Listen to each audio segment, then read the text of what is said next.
En este episodio de Space Uno tras Noche, una película española. Sí. Relativamente reciente, que nos lleva a hablar de otras películas españolas bastante menos recientes. Es que seguirnos en esto es una obligación, ya te lo dijimos mil Te veces. morís, pero te morís.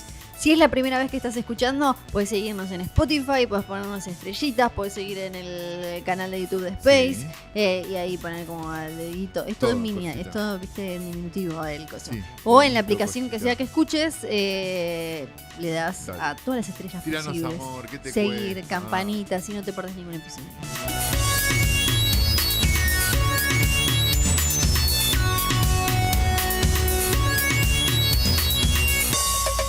Buenos días, buenas tardes, buenas noches, o lo que coincida con el momento en que le diste play, te apareció ensanguchado entre dos películas de Jean-Claude Van Damme, estás escuchando esto en un podcast y decís ¿qué es esto? Te quedaste dormido viendo YouTube, viendo una receta de una pasta frola y esas cosas tienen la ¿Tienen internet. pasta frola en otros países?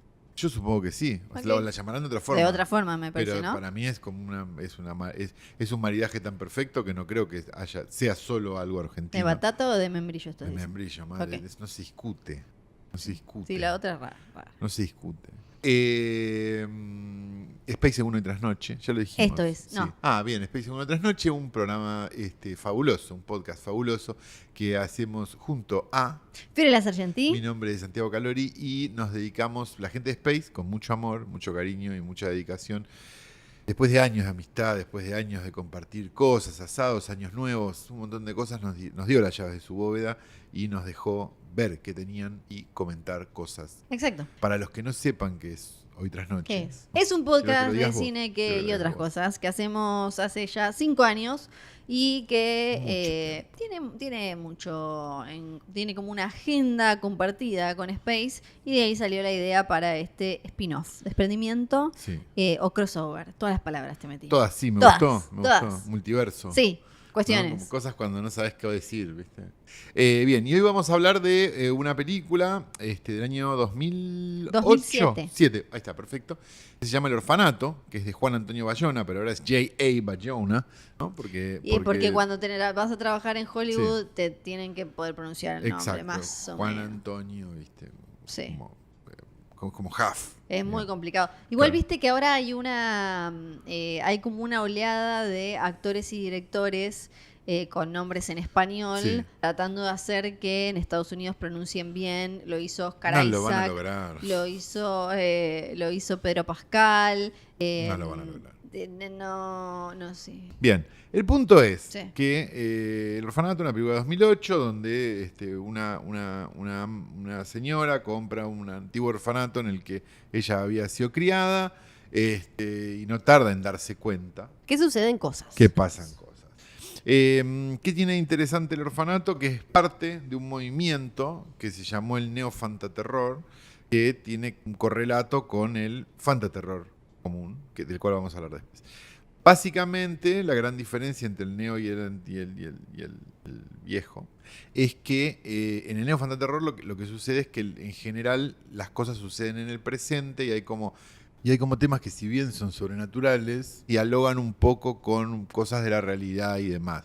Podríamos decir casi que hay como un comienzo de todo esto en el cine de Alejandro Amenábar, específicamente en Tesis, una película que Sí. si nunca vieron recomendamos mucho porque es una obra maestra, donde había como una idea de un thriller, pero un thriller que iba un poco más lejos, digamos, un thriller que llevaba, que hitchcockiano, digamos, y con un montón de cosas como muy de primera película también, que pues se le pueden achacar o no importa, pero que de alguna manera reinauguraba alguna cosa que había sido muy mal vista algunos años antes por la crítica. Digamos. En términos generales, lo que termina pasando con el fantaterror es lo que termina pasando con el cine de terror en general, que es el cine de terror existió siempre, el cine de terror fue muy interesante siempre, hubo grandes películas, hubo malas películas, como en el cine europeo, o en el cine de los grandes festivales. Hay muy buenas películas, hay muy malas películas.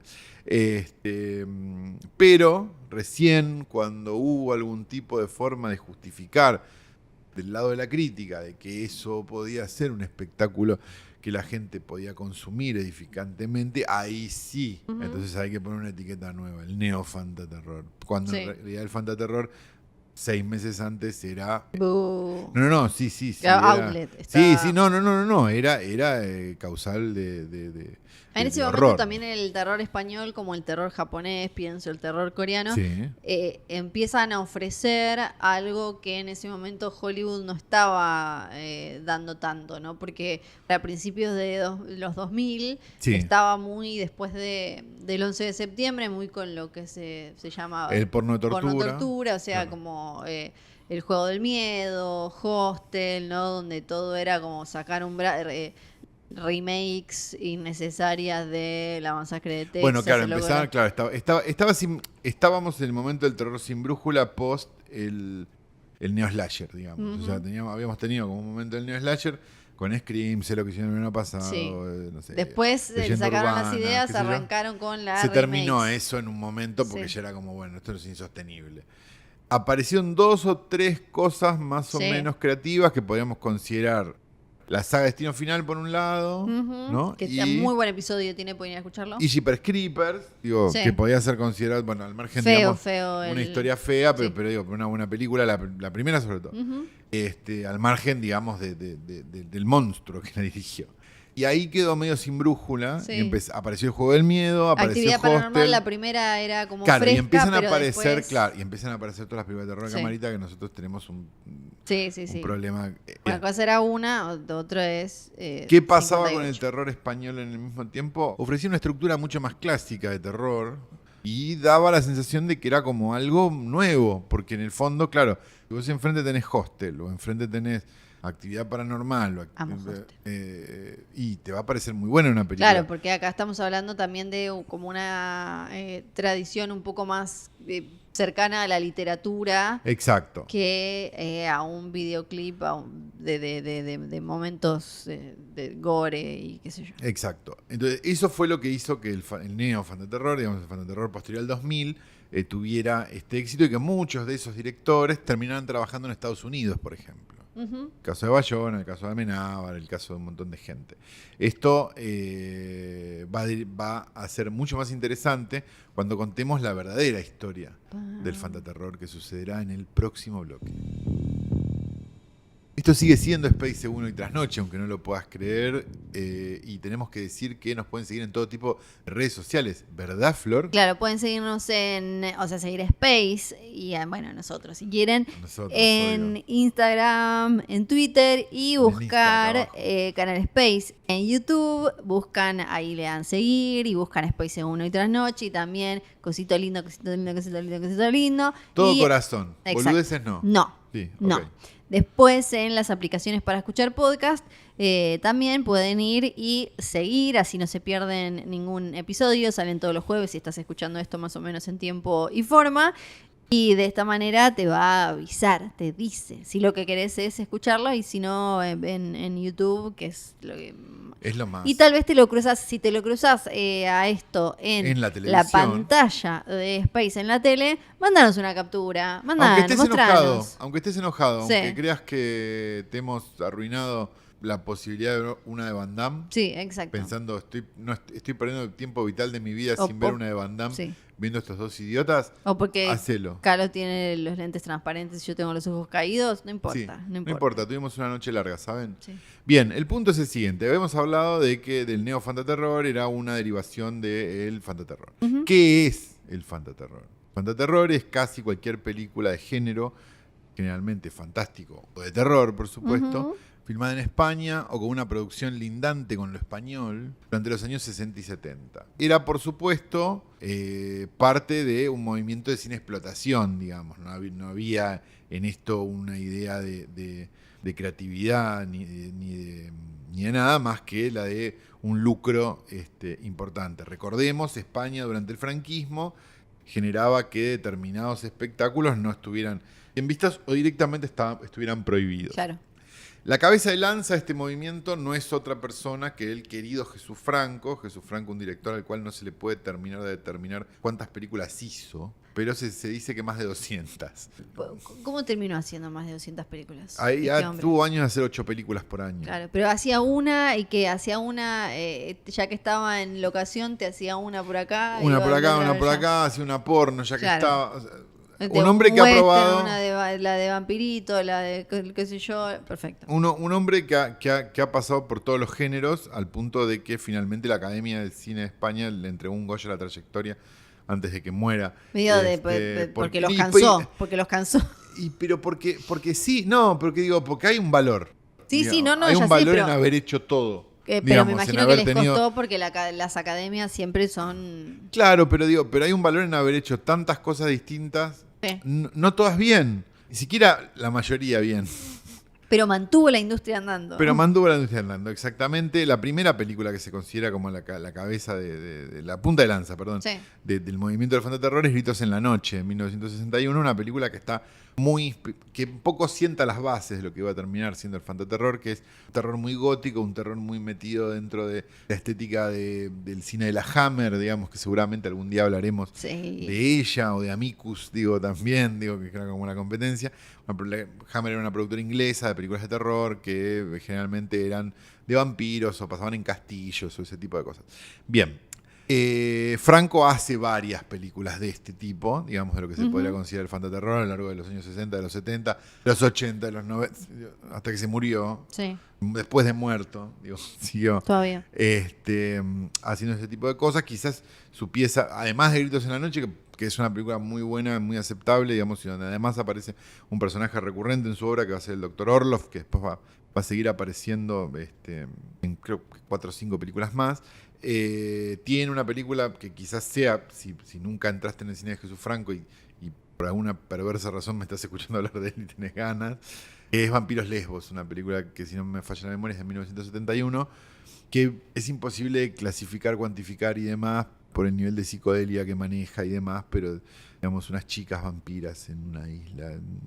Siguiendo con los nombres importantes del movimiento del fantaterror, el siguiente es un hombre llamado Jacinto Molina, que se hacía llamar Paul Naschy.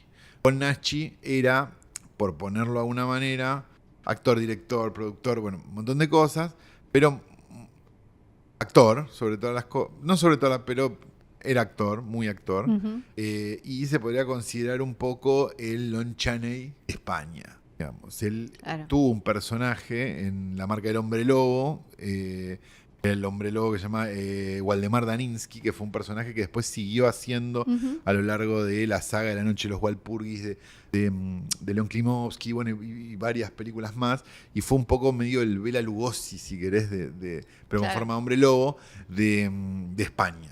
Un tipo muy querido por ese tipo de cosas, y sus películas, algunas, el caso de La Noche de Walpurgis de Klimovsky, que era un directorazo, no era menor.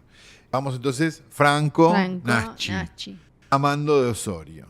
No me lo acuerdo de ese. ¿Qué cosa? No me lo acuerdo de ese. Director gallego que inventa un género en sí mismo, que es el género de los templarios zombies. Es una cosa que es imposible de entender, quizás, si te lo cuento así, pero si vos vas a ver, tiene una tetralogía que es La Noche del Terror Ciego, El Ataque de los Muertos Sin Ojos, El Buque Maldito y La Noche de las Gaviotas, digamos. Son como estamos hablando de templarios, los de las templarios, las cruzadas, exacto, que vuelven a buscar la venganza de quienes lo mataron, digamos, ¿no? Sí.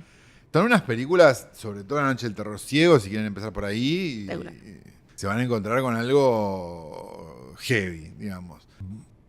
¿Muy bien hecho? No, pero con bastante amor y bastantes cosas. Entonces hasta ahora tenemos Franco, Naschy, de Osorio. Falta alguien en ese cuarteto y es Jorge Grau. Jorge Grau era un director, fue durante muchísimos años asistente de dirección, fue asistente de dirección de Berlanga, de Sergio Leone, una dirección de grandes directores, que un día decidió salir por su cuenta, digamos, a hacer cosas, y dirigió primero una película llamada Ceremonia Sangrienta, que era una película de vampiros, y después dirigió una película de zombies que probablemente sea su película más famosa y uno de los mejores títulos de la historia del cine, a mi modesto entender, que es No profanar el sueño de los muertos, de 1974. Tienen muy buenos títulos. Tienen grandes títulos, muy buenos títulos. Porque una de las cosas las que se basa todo esto es la idea, digamos, si el spaghetti western tomaba un género y lo hacía propio, digamos, viste que hay como una... Sí. O sea, vos ves un western y ves un spaghetti western italiano y hay una diferencia, digamos. Pero la principal es que hay pasto en el piso, pero la segunda es que hay como una estética o una forma, una cosa que es distinta. Bueno, lo mismo pasaba con el fantaterror, digamos. O sea, sí, tomaban una película de zombies, pero le daban algo. Tenían los mejores, el Mediterráneo tenía los mejores títulos en esa Exacto. época. Como decías vos, en Italia, más allá del Spaghetti Total. Western, tenían los mejores nombres de Bueno, películas. a eso iba. Sí. Se tomaban elementos del giallo, muchas veces desde Claro. el título. O sea, vos en el giallo tenés títulos increíbles. Títulos ¿no? largos, espectaculares, Sí. que son como una poesía Sí, pequeña. como tu vicio es una habitación cerrada y solo yo tengo la llave. Digo, es un título de película que querés ver es un pedacito. inmediatamente, claro. Todos estos podrían considerarse explotadores, digamos, ¿no? O sea, como directores que hacían un montón de Exploitation. cosas, que filmaban con un elenco o sea, como la Unión Europea nació con el fantaterror, no nació con políticos poniéndose de acuerdo, digamos. Era como, o sea, un alemán, un francés, un no sé qué, haciendo una Sí. película, filmaban dos versiones, porque en España estaba Franco, pero en los otros países no había Claro. dictaduras, entonces había más tetas en Francia, menos tetas para España, y se doblaba todo al inglés generalmente. Muchas veces los nombres de los actores cambiaban para parecer Espectacular. ingleses, digamos. Jesús Franco era Jess Franco, digo, no sé, eran ridiculeces. Como para venderlas en el mercado internacional del cine de terror, que en ese momento era enorme y muy fácil de acomodar casi cualquier cosa. Dentro de todo este contexto aparece una figura mítica en el cine español y en la historia de la televisión española y en la historia del mundo, me animaría a decir, que es Chicho Ibáñez Serrador. Chicho Ibáñez Serrador es el hijo de Narciso Ibáñez Menta, un tipo que quizás los que peinen canas conozcan, un poco el Vincent Price español, Sí. ¿no? Chicho tuvo una carrera primero televisiva, hizo dos series muy reconocidas que fueron Mañana puede ser verdad y quizás la más famosa, Historias para no dormir. Recomiendo busquen Se y consigue, vean. Sí, sí, se se consiguen y consigue. ven y son maravillosas. Siguió trabajando en televisión, hizo el Televisor, que fue una película para televisión, e hizo solamente dos películas para cine. Una es La Residencia, que es una película de terror como de mansiones embrujadas y demás, y probablemente la mejor película del fantaterror y una de las mejores películas de terror de la historia, es Quien puede matar a un niño, de 1976. Una Otro película, titulazo, además. titulazo, pero al margen de eso, una película que ni te la quiero contar. Sí. Quiero que la vayas y la veas. Al mismo tiempo, ya estamos a finales de los 70. Finales de los 70 significó que el franquismo había desaparecido, había empezado, digamos, como lo que se denomina el destape español, la movida madrileña, un montón de Tetas, cosas, culos, Almodóvar, sexo, digo, para pensarlo en Spuman. esos términos. Pero en ese mismo tiempo también aparecen otros directores que quizás se consideraban más border, y al día de hoy se consideran más border, pero que tienen como una súper importancia dentro del fantaterror e hicieron películas realmente increíbles. Uno se lo dio a la Iglesia, que quizás es más conocido por haber vivido por haber filmado como vivió, por haber vivido como filmó, ¿no? Y haber inventado lo que se denominaba el cine kinky. Eran historias de... No, pero quinqui se escribe. Que eran historias básicamente de delincuentes y heroinómanos y un montón de cosas. Y él era un poco todo eso. Claro. Pero antes de eso se había dedicado al exploitation y había hecho La Semana del Asesino, Nadie oyó gritar y Una gota de sangre para morir amando. Era una explotación de la naranja mecánica, y las otras dos eran como una suerte, como gialitos, digamos. ¿Cómo te das cuenta que habían era? pasado. ¿Qué tiene de la Aparecían naranja unos mecánica? medio que parecían vestidos como... pero y como medio estaba como prohibida la naranja mecánica, hicieron astucia. Una gota de sangre para Perfecto. morir amando, a la cual los españoles muy cariñosamente la llamaban la mandarina mecánica. Bien. Y una película de un tipo que en realidad era más un artista plástico, era el responsable de los primeros pósters de Almodóvar, sobre todo de la primera época. Después, bueno, fue que es ahora, ¿no? Que su nombre me acaba de escapar. Le mandamos un beso. Pero le mandamos un beso grande. Pero los afiches de, no sé, Pepi Lucibón o Que hecho yo para merecer esto, además, eran de un tipo llamado Iván Zulueta, que dirigió una sola película, que si no vas a ver nada de todo esto, te diría que veas la de Chicho Ibáñez Serrador y esta que te estoy diciendo, que se llama Arrebato, en 1980, una película de vampiros con Cecilia Roth y Eusebio Poncela, que la ves y no la podés entender.